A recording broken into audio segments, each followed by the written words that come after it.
Next gen Bharat में आपका स्वागत है। मैं हूं ऋचा जैन कालरा। क्या ड्रोन सिर्फ आसमान में उड़ने वाली एक मशीन है? अब बिल्कुल नहीं। आज देखिए ऐसे ड्रोन जो समंदर की गहराइयों में जाकर निगरानी करने में मदद करते हैं।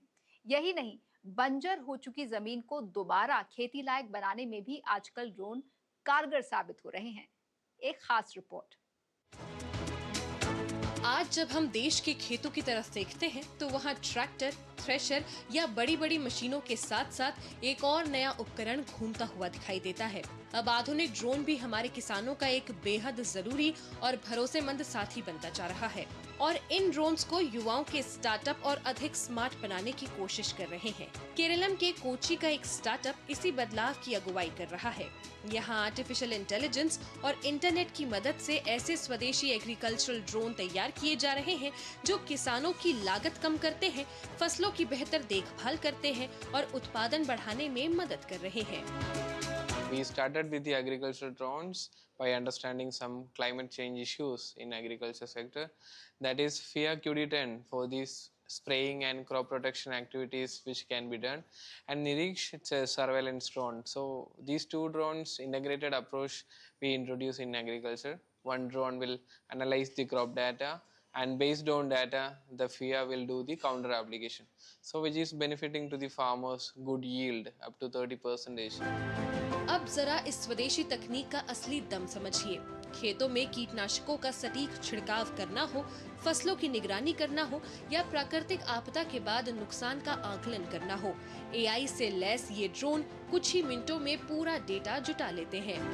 इनमें लगे स्मार्ट कैमरे फसलों में बीमारी के शुरुआती संकेत भी पहचान लेते हैं, जिससे किसान समय रहते सही कदम उठा पाते हैं। इस तकनीक की मदद से अब तक 4,500 हेक्टेयर से ज्यादा खराब हो चुकी जमीन को दोबारा खेती के लायक बनाया जा चुका है और कार्बन उत्सर्जन में भी बड़ी कमी आई है। And we work on deadland recovery model. So far we work on 4,500 hectares of deadlands, and we are helping to reduce 25,000 tons of CO2 reductions.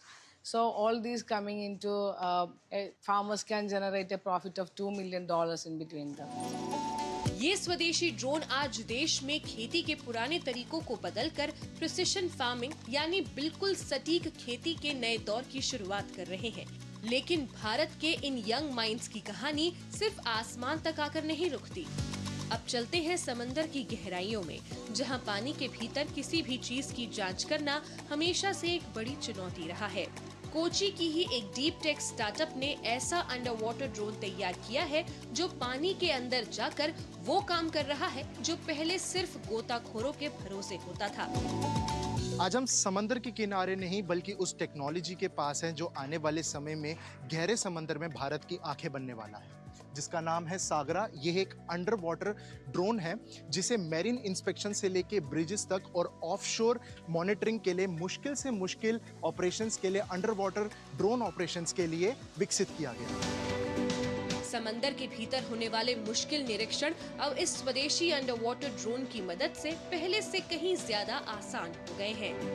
High definition कैमरों और एडवांस सेंसर से लैस ये ड्रोन समंदर की गहराई में उतरकर real time में हर जरूरी जानकारी बाहर भेज देते हैं।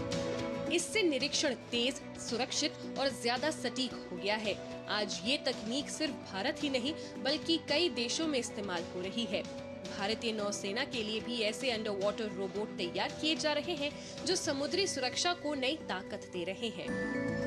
This underwater remotely operated vehicles can be of use for structural inspections. So, for example, critical infrastructures like bridges, dams, all those kind of critical infrastructures, we can do underwater inspections of these infrastructures, and we can assess the conditional integrity of these structures actually. एक तरफ AI से lace drone खेतों में खेती का तरीका बदल रहे हैं तो दूसरी तरफ अंडर वाटर रोबोट समंदर की गहराइयों में देश के अहम इंफ्रास्ट्रक्चर और समुद्री सुरक्षा को मजबूत बना रहे हैं। यही है नए भारत की असली तस्वीर, जहां समाधान सिर्फ जमीन पर नहीं, आसमान और समंदर की गहराइयों में भी तैयार हो रहे हैं।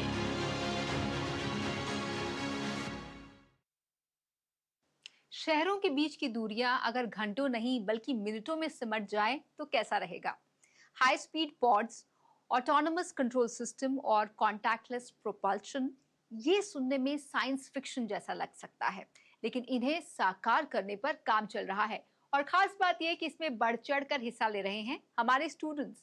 यही नहीं, टीबी जैसी गंभीर बीमारी के इलाज को भी स्टूडेंट्स बायोटेक्नोलॉजी के जरिए बेहतर करने पर काम कर रहे हैं। आइए देखते हैं। भारत का भविष्य केवल बड़ी प्रयोगशालाओं में नहीं बल्कि उन इनोवेशन सेंटरों में भी आकार ले रहा है जहां युवा वैज्ञानिक और छात्र अपनी कल्पनाशीलता को समाज की वास्तविक चुनौतियों के समाधान में बदल रहे हैं। आईआईटी मद्रास के सेंटर फॉर इनोवेशन में टीम आईजिम सिंथेटिक बायोलॉजी और बैक्टीरिया आधारित तकनीकों पर काम कर रही है। उनका लक्ष्य है ट्यूबरकुलोसिस जैसी गंभीर बीमारी की जांच को अधिक तेज, सरल और किफायती बनाना, ताकि आधुनिक वैज्ञानिक तकनीक आम लोगों तक आसानी से पहुंच सके। यहाँ हर शोध, हर प्रयोग और हर नवाचार केवल एक वैज्ञानिक उपलब्धि नहीं बल्कि विज्ञान को सीधे समाज के जीवन से जोड़ने का एक प्रयास है, जहाँ लैब में जन्मे विचार लोगों की जिंदगी बदलने की क्षमता रखते हैं। इस साल हम एक बैक्टीरिया के साथ एक डिवाइस बना रहे हैं जो आप दही या ड्रिंक जैसे ले सकते हो और वो बैक्टीरिया आपके ट्यूबरकुलोसिस से इंटरैक्ट करता है और शरीर से बाहर जाता है और शरीर से बाहर जाने के बाद हम टेस्ट कर सकते हैं। और इस डिवाइस के साथ जब आप एक केमिकल डालते हो तब अगर ट्यूबरकुलोसिस होता है तो वो ग्लो करेगा। इसी कैंपस में कुछ कदम आगे बढ़ते ही तस्वीर पूरी तरह बदल जाती है। यहाँ सोच बीमारियों के इलाज से आगे बढ़कर भविष्य की रफ्तार को आकार दे रही है। टीम आविष्कार हाइपरलूप ऐसी परिवहन तकनीक पर काम कर रही है जो आने वाले समय में शहरों के बीच की दूरियों को घंटों नहीं बल्कि मिनटों में समेट सकती है। High speed pods, contactless propulsion, electromagnetic levitation और ऑटोनॉमस कंट्रोल सिस्टम, ये अब केवल विज्ञान कथा की कल्पनाएं नहीं हैं। भारतीय छात्रों की इंजीनियरिंग क्षमता इन्हें वास्तविकता में बदलने की दिशा में लगातार आगे बढ़ रही है। The Hyperloop technology we developed is a substitution for the present day flights and trains. So it is we strike a balance between trains and flights. एक ओर विज्ञान बीमारी के खिलाफ नई उम्मीद गढ़ रहा है तो दूसरी ओर भविष्य की रफ्तार को नई दिशा दे रहा है। लक्ष्य भले अलग हों, लेकिन सोच एक ही है, विज्ञान के जरिए चुनौतियों को समाधान में बदलना। और ये वैज्ञानिक सोच अब सिर्फ बड़े संस्थानों तक सीमित नहीं रही, इसकी उड़ान छोटे शहरों और स्कूलों तक भी पहुंच चुकी है, जहां नई पीढ़ी भविष्य के भारत की नींव रख रही है। विज्ञान करके सीखने की चीज है और इसी चीज को साकार कर रहा है छत्तीसगढ़ के राजनांदगांव का एक स्कूल, जहां पर इसरो के सहयोग से बच्चों को ड्रोन टेक्नोलॉजी, सैटेलाइट, रोबोट और रॉकेट साइंस सिखाया जा रहा है। भारत में वैज्ञानिक सोच को बचपन से ही नई उड़ान दी जा रही है। युवा केवल विज्ञान सीख नहीं रहे बल्कि उसे आगे बढ़ाने की जिम्मेदारी भी निभा रहे हैं। छत्तीसगढ़ के राजनांदगांव स्थित पदुमलाल पुन्नालाल बख्शी विद्यालय की स्पेस लैब इसका बेहतरीन उदाहरण है। यहाँ छात्र सिर्फ अंतरिक्ष विज्ञान नहीं सीखते बल्कि स्टूडेंट स्पेस मेंटर्स बनकर अपने साथियों को रॉकेट, सैटेलाइट और स्पेस टेक्नोलॉजी की जानकारी भी देते हैं। यहाँ शिक्षक मार्गदर्शक हैं, जबकि सीखने और सिखाने दोनों की कमान छात्रों के हाथों में है। सो बेसिकली लैब हमारे लिए बहुत ज़्यादा इंस्पायरिंग और बहुत ज़्यादा हेल्पफुल भी है। यहाँ पर बहुत सारे मॉडल्स रखे हैं, यहाँ पर VR है, ड्रोन है और आज के ज़माने में हमें फ़ोन और टीवी से हट के कुछ रियल में करने का मौका मिल रहा है। इस स्पेस लैब ने विज्ञान को किताबों से निकालकर प्रयोगों से जोड़ दिया है। यहाँ छात्र केवल मॉडल देखते नहीं बल्कि उन्हें समझते, संचालित करते और अपने साथियों को भी सिखाते हैं। इसी प्रायोगिक शिक्षा ने बच्चों में विज्ञान के प्रति जिज्ञासा बढ़ाई है और सीखने को अधिक रोचक व प्रभावी बनाया है। के आने के बाद बच्चे काफ़ी ज़्यादा क्यूरियस है, इंटरेस्टेड है और हमको भी पढ़ाने में उनको मज़ा आता है। और जैसे क्लासरूम टीचिंग में भी ये लैब की वजह से थोड़ा सा इंटरेस्टिंग हो गया है क्लासरूम टीचिंग, बच्चे ज़्यादा ध्यान देते हैं। आज का भारत सिर्फ तकनीक का उपभोक्ता नहीं बल्कि उसका निर्माता बन रहा है। IIT की प्रयोगशालाओं से निकलकर स्कूलों की स्पेस लैब तक युवा वैज्ञानिक सोच और नवाचार के दम पर विकसित भारत की मजबूत नींव तैयार कर रहे हैं। सबसे ज्यादा लोग भारत में ही सड़क दुर्घटनाओं का शिकार होते हैं। इन हादसों में बड़ी संख्या टू व्हीलर राइडर्स की होती है, जिसके चलते इनकी सुरक्षा एक अहम मुद्दा बन चुका है। फोन पर बात करना या फिर GPS नेविगेशन करते वक्त अक्सर राइडर्स का ध्यान भटक जाता है।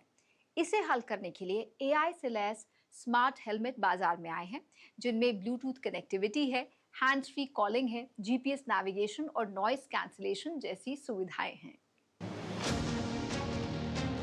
भारत दुनिया के सबसे बड़े दोपहिया वाहन बाजारों में से एक है। करोड़ों लोग रोजाना मोटरसाइकिल और स्कूटर से सफर करते हैं, लेकिन तेज रफ्तार, लापरवाही, मोबाइल फोन के इस्तेमाल और समय पर सही संकेत न देने जैसी वजहों से सड़क हादसे आज भी बड़ी चुनौती बने हुए हैं। इन्हीं चुनौतियों का समाधान लेकर जयपुर का एक स्टार्टअप AI आधारित स्मार्ट हेलमेट लेकर आया है। वर्ष 2017 में स्थापित ये स्टार्टअप अत्याधुनिक तकनीक की मदद से ऐसा हेलमेट विकसित कर रहा है जो राइडर्स की सुरक्षा बढ़ाने के साथ साथ सफर को अधिक सुरक्षित और स्मार्ट बनाने में भी मददगार साबित हो रहा है। इसमें हम AI टेक्नोलॉजी का यूज़ कर रहे हैं अभी, जिससे सारी चीज़ें हेलमेट अपने आप करता है। बाइकर को किसी को फ़ोन लगाना हो, आप सिर्फ बोल दीजिए, लग जाएगा। पीछे हमने हाई विजिबिलिटी लाइट्स लगाई है इसमें, जो राइडर की 500 मीटर तक की विजिबिलिटी बढ़ाती है सड़क के ऊपर। ये अपने आप फ़ोन उठा लेता है हेलमेट और सारी चीज़ें ये अपने आप कर लेता है। आप बस इसकी सेटिंग्स में सेव कर दीजिए।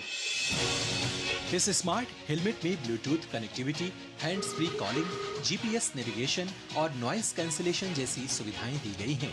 कुछ मॉडलों में LED टर्न इंडिकेटर भी हैं, जो दिशा बदलने का संकेत देने में मदद करते हैं। आधुनिक तकनीक से लैस ये हेलमेट सड़क सुरक्षा को बेहतर बनाने और दोपहिया वाहन चालकों के लिए राइडिंग को अधिक सुरक्षित बनाने की दिशा में एक अभिनव पहल है।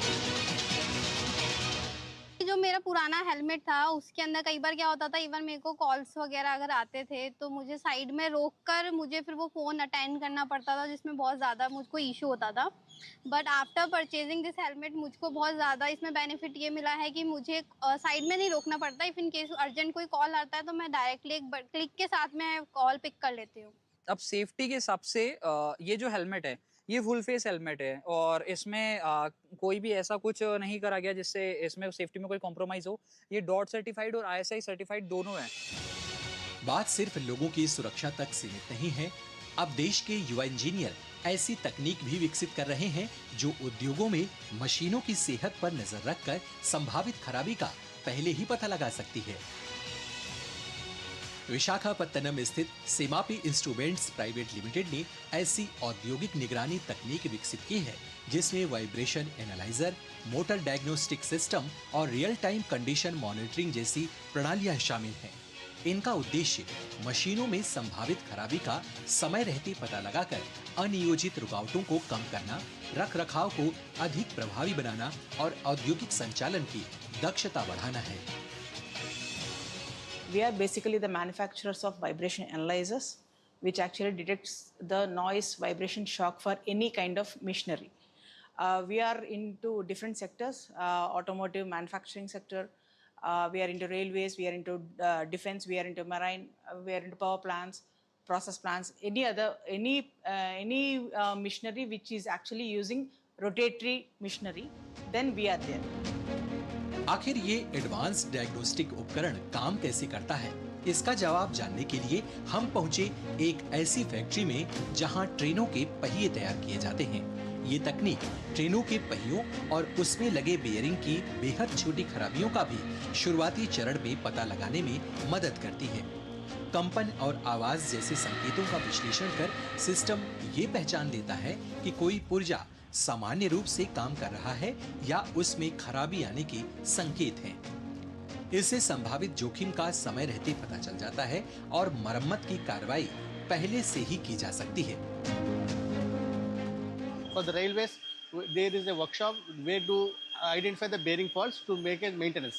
For that purpose, we are using a technology, the sensor, putting on a sensor, measuring for the 30 seconds, we can get the problem whether it is a problem of the bearing defect or not. So for that, railway have a maintenance cost will be less.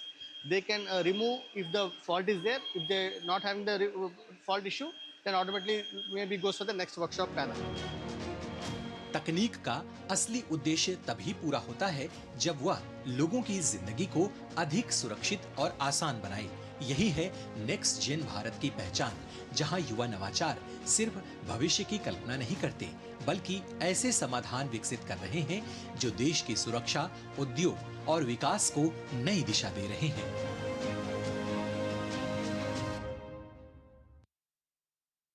Climate change के जमाने में EV का चलन काफी बढ़ गया है, लेकिन महंगे ईवी स्कूटर्स हर किसी के बजट में फिट नहीं होते। आज इसका एक काफी सस्ता और स्वदेशी तोड़ देखने को मिल रहा है, जहां कुछ युवा पुराने स्कूटर्स को इलेक्ट्रिक बनाकर प्रदूषण को कम करने की कोशिश कर रहे हैं। दूसरी तरफ कार्बन फुटप्रिंट कम करने के लिए एक प्रोफेसर गो ग्रीन की मुहिम चला रहे हैं। ये इस बात की जीती जागती मिसाल है कि एक इंसान भी बदलाव ला सकता है।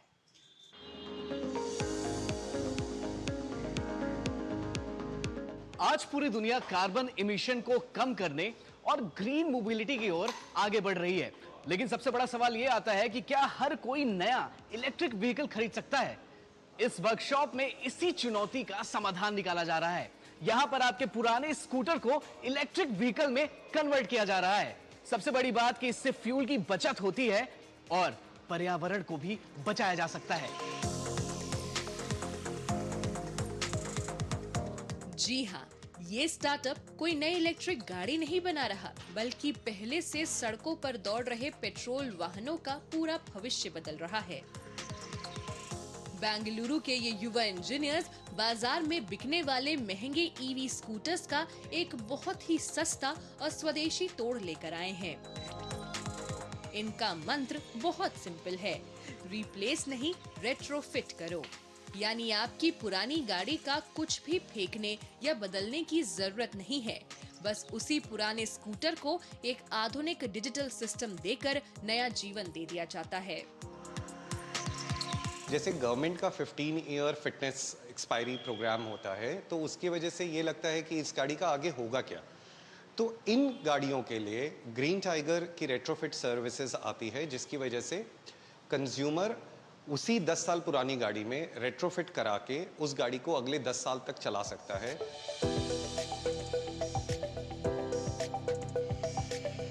इस प्रक्रिया में पुराने इंजन की जगह battery pack, electric motor, controller और स्मार्ट इलेक्ट्रॉनिक्स लगाए जाते हैं। इससे न सिर्फ ईंधन की बचत होती है, बल्कि कार्बन उत्सर्जन भी कम होता है। सबसे बड़ी बात, नया वाहन खरीदने की तुलना में ये विकल्प अधिक किफायती भी है। अब हमारे काम में एक प्रोसेस इन्वॉल्व होता है। बेसिकली जैसे आपके पास पकड़ो कोई गाड़ी है, हमारे पास लेके आते हो, हम उसको पहले 180 पैरामीटर्स पे इंस्पेक्ट करते हैं कि उसकी चासी कंडीशन ठीक है कि नहीं, suspension, brakes, brake lever, brake shoe, everything is okay और नॉट। वो ओके नहीं होता है तो उसको हम ओके कराते हैं, और ये सारी चीज़ें ओके होने के बाद then we put our electric retrofitment kit over it. ये सिर्फ एक कन्वर्जन नहीं, बल्कि भारतीय इंजीनियरिंग का उदाहरण भी है। Battery management system, embedded software और आईओटी जैसे तकनीकों के जरिए वाहन की परफॉर्मेंस और सुरक्षा पर लगातार नजर रखी जाती है। लेकिन पर्यावरण की रक्षा सिर्फ इलेक्ट्रिक वाहनों से नहीं होगी। इसके लिए ऐसी सोच भी चाहिए जो प्रकृति को अपने जीवन का हिस्सा बना ले। अब हम आपको लेकर चलते हैं उत्तर प्रदेश के प्रयागराज, जहां एक प्रोफेसर वर्षों से यही संदेश अपने काम से दे रहे हैं। इस समय हम प्रयागराज में हैं। प्रोफेसर राजेंद्र सिंह यूनिवर्सिटी प्रयागराज में और एक ऐसे प्रोफेसर की कहानी आपको हम बताने चल रहे हैं जिसने हर एक वृक्ष को अपने पुत्र की तरह माना, सींचा और बड़ा किया। सफेद शर्ट, पुरानी साइकिल और टोकरी में रखे छोटे छोटे पौधे। पहली नजर में ये कोई आम शख्स लग सकते हैं, लेकिन प्रयागराज में लोग इन्हें हरियाली गुरु के नाम से जानते हैं। ये है प्रोफेसर नरसिंह बहादुर सिंह। क्लासरूम में ये छात्रों को पढ़ाते हैं और क्लास के बाहर उन्हें प्रकृति से जुड़ना सिखाते हैं। सालों से ये प्रयागराज और आसपास के इलाकों में पौधे लगा रहे हैं। उनके लिए हर पौधा सिर्फ एक पेड़ नहीं, बल्कि आने वाली पीढ़ियों के लिए छोड़ा गया एक बेहतर कल है। पेड़ पौधों से हमारा अटूट संबंध है। हम उनको कार्बन डाइऑक्साइड देते हैं जो ग्रीन हाउस गैस है, और वो इसके बदले हमको ऑक्सीजन देते हैं। ये अटूट संबंध है जंतु और वनस्पतियों में, मनुष्य और पेड़ पौधों में। अगर इस तरह का संबंध टूटा तो सृष्टि का अस्तित्व नहीं रहेगा। हरियाली गुरु की सबसे बड़ी उपलब्धि लाखों पौधे लगाना नहीं, बल्कि युवाओं की सोच बदलना है। आज उनके छात्र भी पौधारोपण से लेकर पौधों की देखभाल तक इस अभियान का हिस्सा बन रहे हैं, जिससे पर्यावरण संरक्षण अब एक व्यक्ति का नहीं, बल्कि पूरी पीढ़ी का मिशन बनता जा रहा है। जितने भी पेड़ लगे हैं वो एनबी सर के ही द्वारा लगी गई है, तो हम लोग भी उनके साथ रह के ये पेड़ वगैरह यहाँ पे लगाते हैं, प्लांटेशन करते हैं उनके साथ। एक तरफ नई तकनीक पुराने वाहनों को नया जीवन दे रही है, तो दूसरी तरफ एक शिक्षक नई पीढ़ी में हरियाली की सोच बो रहे हैं। दोनों की राहें अलग हैं, लेकिन मंजिल एक ऐसा भारत जहां विकास और प्रकृति साथ साथ आगे बढ़ें।